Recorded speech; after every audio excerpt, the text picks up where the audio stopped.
ఈరోజు ఇక్కడ వచ్చిన పాత్రికేయ మిత్రులందరికీ ధన్యవాదాలు. ఈ ప్రెస్ మీట్కి ముఖ్య కారణం ఈరోజు గౌరవనీయ ex chief minister Chandrababu Naidu గారు పెద్దలు మా మీద ఆరోపణలు చేయడం జరిగింది. చంద్రగిరి నియోజకవర్గంలో సుమారు 1,00,000 పైన దొంగోట్లున్నాయని చెప్పి పెద్దల ఆరోపణలు చేయడం జరిగింది.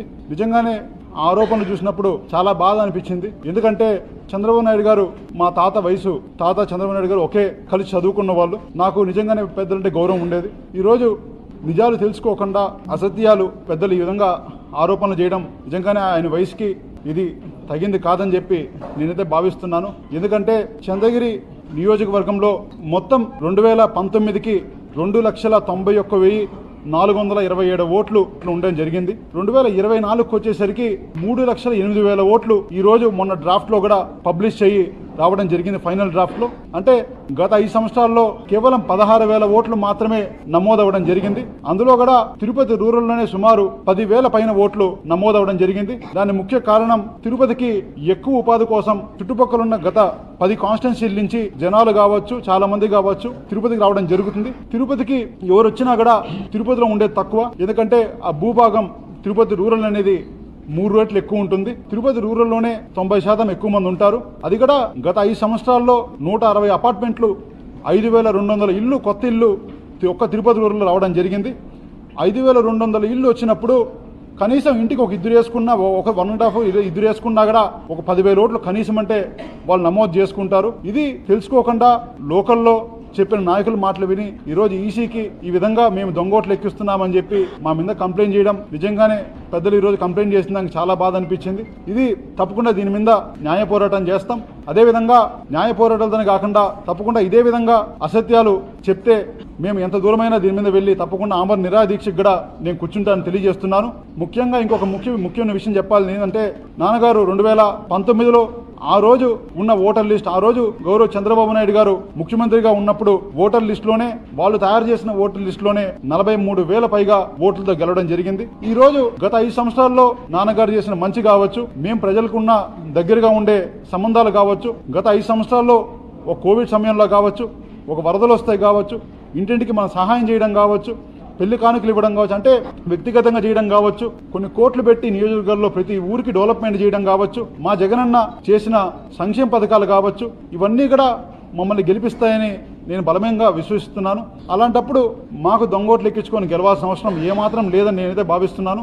ఈ రోజు లేదు, ఈ కర్మ మాకు ఎప్పుడు పట్టదు కదా అని చెప్పి నేనైతే మీడియా మిత్రులందరికీ కూడా తెలియజేస్తున్నాను. తప్పకుండా దీని మీద ఎంత దూరమైన పోరాటం చేస్తాం. దీని మీద మా చంద్రగిరి నియోజకవర్గం ప్రజలందరితో కలిసి దీని మీద తప్పకుండా పోరాటం చేయడానికి మేము సిద్ధమవుతున్నామని తెలియజేస్తున్నాను.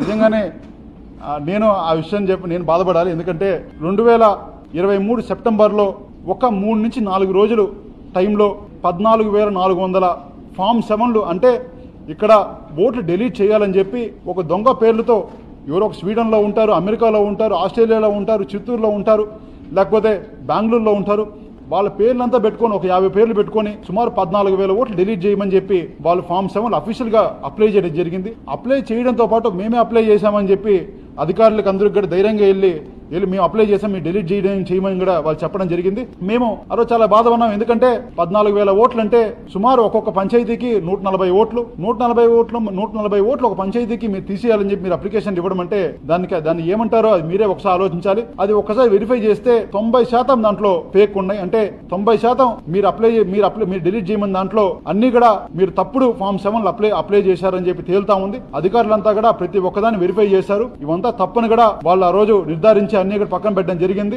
దీని మీద కూడా మేము 6 మండలాల పోలీస్ స్టేషన్స్ కూడా కంప్లైంట్ ఇవ్వడం జరిగింది.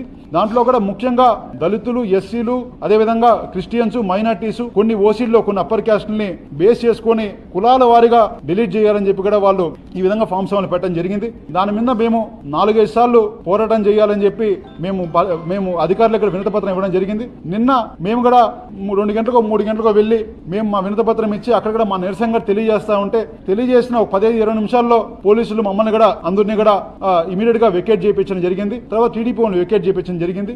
దాన్ని కూడా మా మీద ఆరోపణలు చేస్తే మేమేం చేయాలో ఇంకా పెద్దలే చెప్పాల్సి వస్తుంది.